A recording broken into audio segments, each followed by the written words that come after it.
Hello, everybody. My name is JC Shoemaker, and today I will be conducting a training on sensitivity analysis as a tool for capital budgeting. This is for Business 604 Fundamentals of Business Analysis.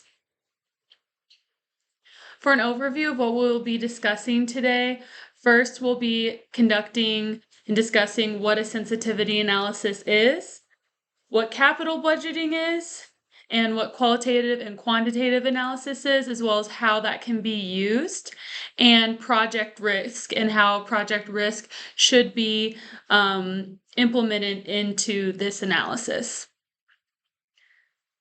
First off, let's define what is sensitivity analysis. Sensitivity analysis is used to determine how different values of an independent variable can affect a specific dependent variable under a given set of assumptions.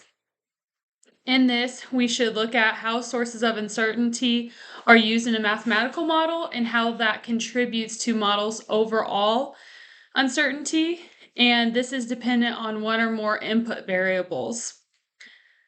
The steps in a sensitivity analysis are, first, you need to select the variable. So whatever variable you are testing in this type of analysis. Secondly, you need to pick the right metrics. So we'll get into later how we can use quantitative and qualitative metrics in our sensitivity analysis. Third, you need to set up a baseline. So that baseline will give you variables based on that baseline. Fourthly, you need to determine maximum and minimum values. And lastly, you need to log data and visualize this data. So putting it in some kind of document expressing that analysis that was just conducted. All right, next we're going to define what is capital budgeting. Capital budgeting is a method of estimating the financial viability of a capital investment over the life of the investment. It focuses on cash flows rather than profits. Capital budgeting is included in capital budgeting should be included, and adjustments for the time value of money should be included as well. Later on, we're going to discuss how capital budgeting can be used and how risk analysis should be included in this. All right, next we're going to get into qualitative and quantitative steps and how that's used in an overall sensitivity analysis.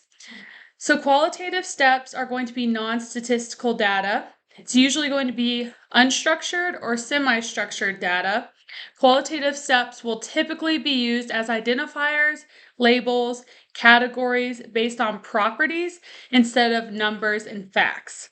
Examples of qualitative data are text documents, audio or video recordings, interview descriptions, or transcriptions and notes. On the other hand, quantitative data is data that can be counted, measured, expressed in numbers.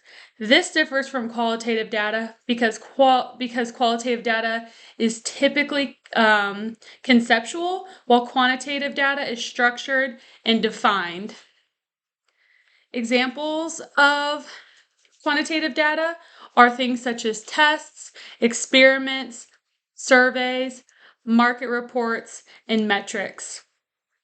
Risk analysis and sensitivity analysis can be conducted using qualitative or quantitative means. A qualitative risk assessment would be used such as basic characteristics in order to identify likelihoods, probabilities, and their impacts on a business.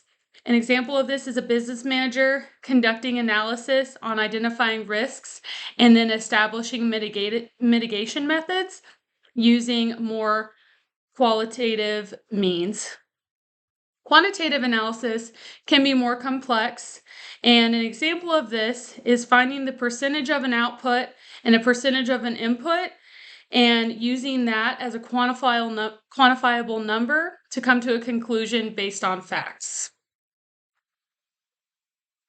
Next, we're going to get into project risk and how that relates to capital budgeting. So first off, project risk is an uncertainty that may or may not occur during a project. A project risk can be negative or positive. An example of this is a company conducting an outdoor event during the springtime. Positively, a project risk can be holding the event in the springtime when people are out and about to get more exposure. But negatively, the company runs the risk of it raining during an outdoor event in the springtime. Capital budgeting should include risk because risk is inevitable. Various risks are bad investments, cash not being paid in time, risk of investee, company collapsing, and project funds sinking.